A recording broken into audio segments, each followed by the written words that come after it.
El que habita al abrigo del Altísimo morará bajo la sombra del Omnipotente. Así comienza el Salmo 91, que sin lugar a dudas es uno de los favoritos del pueblo cristiano. Junto al Salmo 23, este es uno de esos salmos del cual todo el mundo conoce algunas frases. En parte, esto se debe a la gran calidad poética del salmo, es un poema de altos vuelos. Y la frase inicial también es muy simpática. Todos nosotros que nos hemos criado en el Caribe, alguna vez vimos una gallina caminando con sus polluelos debajo de sus alas, ¿verdad que sí? Y aquellos de ustedes que se criaron en campos y barriadas, lo veían a diario.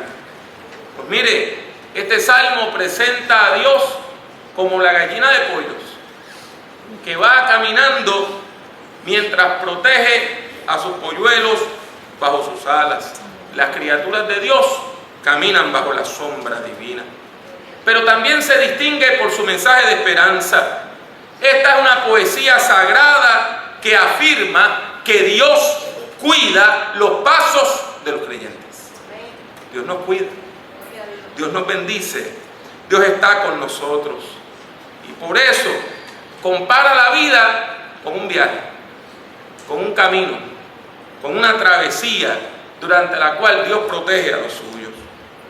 Pasemos a ver el poema con un poquito más de detalle.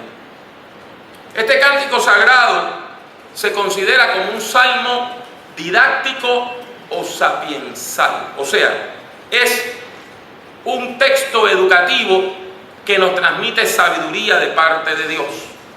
Este Salmo 91 es un testimonio de fe, donde un creyente fiel narra, cuenta su historia y afirma que él ha tenido un peregrinar de fe y que en su caminar de fe Dios ha estado con él. Y el propósito de esta meditación es muy claro. Nos llama a la fe, nos llama a tener fe y llama a la fe a todas las personas que escuchen este cántico. El salmo comienza con una afirmación de fe que es contundente, que es clara, que no tiene ambaje, que no tiene sombra alguna. El que habita al abrigo del Altísimo morará bajo la sombra del Omnipotente. Es un dado, es un hecho, es una afirmación. Es una buena noticia. Es una buena noticia que nos dice que la persona que busca refugio en Dios lo encuentra. Que nos dice que cuando nosotros nos refugiamos en Dios, podemos enfrentar la vida con autoridad. Podemos enfrentar la vida con valentía. Podemos enfrentar la vida con fe. ¿Por qué? Porque la relación que tenemos con Dios nos da seguridad. Esta idea se desarrolla con mayor profundidad en el segundo versículo del Salmo, donde se compara la presencia de Dios con un castillo o con una fortaleza. Diré yo a Jehová, esperanza mía y castillo mío, mi Dios, ¿en quién confiaré? En el mundo antiguo, la mayor parte de la gente vivía en el campo, no vivía en la ciudad. Y cuando había guerra o algo así, todo el mundo corría a la ciudad y la ciudad estaba amurallada. Y dentro de la ciudad, la gente encontraba protección y abrigo. Y nosotros en el Caribe conocemos esto bien, porque nosotros vivimos en países donde hay fortalezas y castillos. Usted sabe que el castillo de San Felipe del Morro, de San Juan, es gemelo con el Morro de La Habana, que los hicieron con el mismo plano. Usted sabe que en Cartagena, en Colombia, también hay castillos similares. Usted sabe que si usted va a Ciudad Quebec, allá al norte de América, en Canadá, encuentra un castillo similar. Y cuando usted lee la historia y ve que venían los corsarios, ¿dónde se refugiaba la gente? En las ciudades amuralladas. Iban a San Juan y detrás de aquellas grandes murallas, de lo que se llaman murallas de casamatas, o sea, que son murallas, que hay una muralla aquí y usted se mete y hay como un cuartito y después hay muralla acá. Y eso servía para almacenar cosas. Pues mire, la gente detrás de esas murallas se sentía seguro. El salmista nos dice que Dios es como ese castillo, que Dios es como esa ciudad amurallada, que en la hora mala, que en la hora dura, usted puede correr detrás de sus murallas y sentirse seguro, sentirse protegido, sentirse bajo la protección de Dios. El Salmo 91 también contiene otras imágenes conmovedoras. Nos habla de Dios y utiliza dos nombres muy antiguos para hablar de Dios. El primero es el Dios Altísimo. En hebreo, El Eyón. Se cree que este es uno de los nombres más antiguos para Dios, porque era el nombre que le daban a Dios los pueblos que habitaban cerca de Jerusalén, desde antes que llegaran los hijos de Abraham por aquel litoral. En segundo lugar, encontramos el versículo 2, que tiene otro nombre, que se traduce al español como el Dios Todopoderoso. En hebreo, El Shaddai. En hebreo, El quiere decir Dios. Así que El Eyón es el Dios Altísimo. Y El Shaddai quiere decir el Dios Todopoderoso. Y este nombre de Dios afirma que Dios actúa con poder, pero no para destruir, sino para bendecir. Dios actúa con poder para beneficio de la humanidad. Y así el salmista confiesa que tiene fe y que esa fe es inquebrantable, porque Dios es su esperanza y Dios es su fortaleza. A partir del versículo 3, este salmo compara la vida con un camino. Y esa es una de las imágenes más comunes de la Biblia. Lo vamos a ver en la Escuela Bíblica Dominical en un ratito. Pues mire, el salmo compara la vida con un camino, pero usted y yo sabemos que los caminos son peligrosos, ¿verdad que sí? Porque no solamente usted puede tener accidentes, sino que también hay peligros en el camino, por la forma como el camino está hecho, y también hay ladrones y salteadores. En el mundo antiguo habían animales salvajes también. Por lo tanto, el salmista comienza a enumerar todos los peligros que encontraba por lo regular un viajero y a decir que de esos peligros Dios te protege. Mire cómo dice: que Él nos va a librar del ataque del cazador. Dice el versículo 3. Nos va a liberar de la enfermedad. Y para eso utiliza tres palabras: peste, pestilencia y mortandad. Esos eran los nombres que se le daban a las epidemias, que en el mundo antiguo la gente no sabía ni cómo empezaban ni por qué terminaban. El versículo 5 nos habla de otro peligro: el terror nocturno. Y ahí nosotros no sabemos si está hablando de alguien que te ataque en medio de la noche.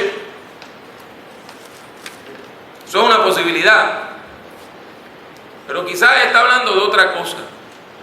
Usted nunca ha tenido una pesadilla de esas que le levanta a mitad de noche, usted sudando, y usted convencido de que eso acaba de pasar, y usted se levanta y está desorientado completamente.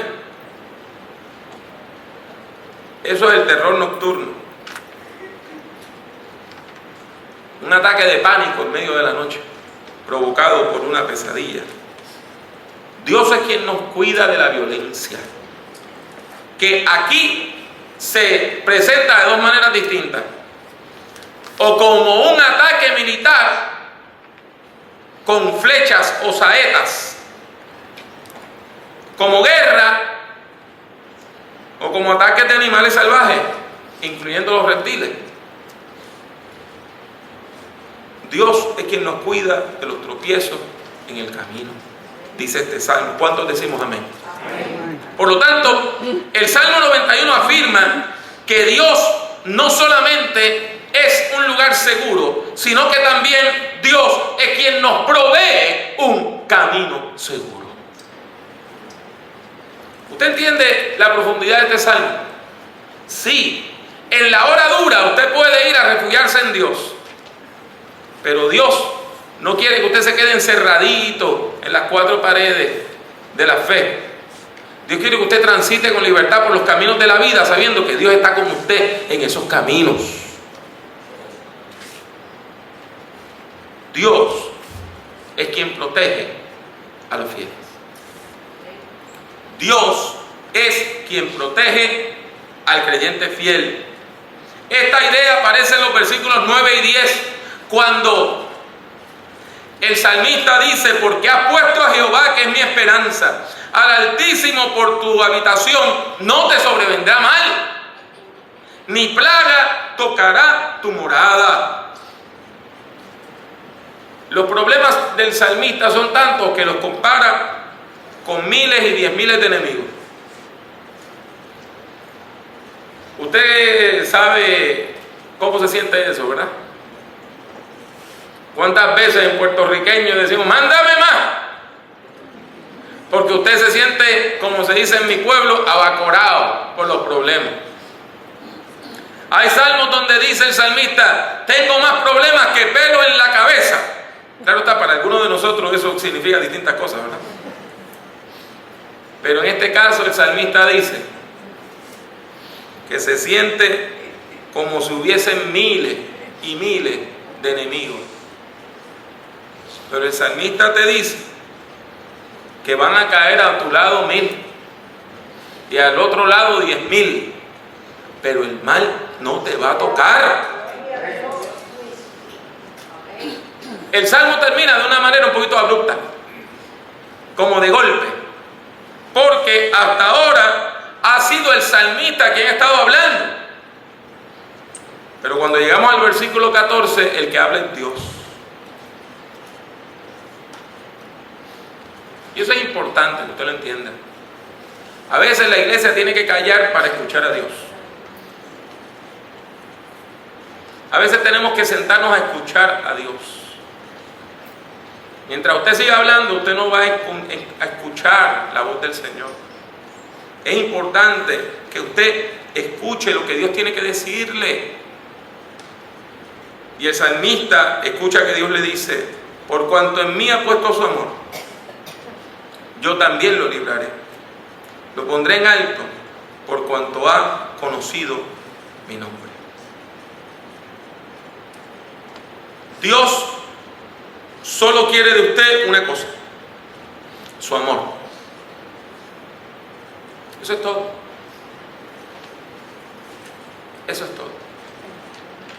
Dios quiere que usted le ame. Porque si usted le ama, usted le sirve. Porque si usted le ama, usted le busca. Porque si usted le ama, usted busca su rostro y corazón. Porque si usted le ama, usted se congrega con otros creyentes, estudia la palabra y profundiza en Dios. Pero si no hay amor, la religión no es más que rutina y el corazón está endurecido. Dios no desea gente religiosa que no ama. Dios desea gente que lo ame profundamente. Y de esa vida de amor es que sale nuestro amor hacia la humanidad. En conclusión, el Salmo 91 presenta a Dios como aquel que protege la humanidad. Él es nuestro protector. Él es quien nos lleva a un lugar seguro. Y Él es quien nos lleva a ese lugar seguro por medio de un camino seguro. Dios no nos va a dejar. Quizá usted se aleje de Dios, pero Dios no se va a alejar de usted. Quizá usted trate de dejar a Dios, pero Dios no nos va a dejar a usted. Porque Dios ha establecido con nosotros un pacto. Y ese pacto no tiene fin. El amor de Dios por usted no es negociable. Ya a usted Dios le ama. Y Dios va a estar buscando su salvación hasta el último momento. Esta esperanza de vida y de protección es lo que alienta nuestras vidas. Esa esperanza de vida y de protección es lo que nos da ánimo para transitar por los caminos de la vida. Y esta es una promesa de Dios que la debemos hacer nuestra. Reclame esta promesa. Reclame esta promesa. Busque esta promesa. Búsquela. Porque esto es lo que Dios le promete al creyente fiel. Por cuanto en mí ha puesto su amor, yo también lo libraré. Le pondré en alto por cuanto ha conocido mi nombre. Me invocará y yo le responderé. Con él estaré yo en la angustia. Lo libraré y le glorificaré. Lo saciaré de larga vida y le mostraré mi salvación. Esa es la palabra de Dios para nosotros. Hoy atesorémosla en nuestros corazones.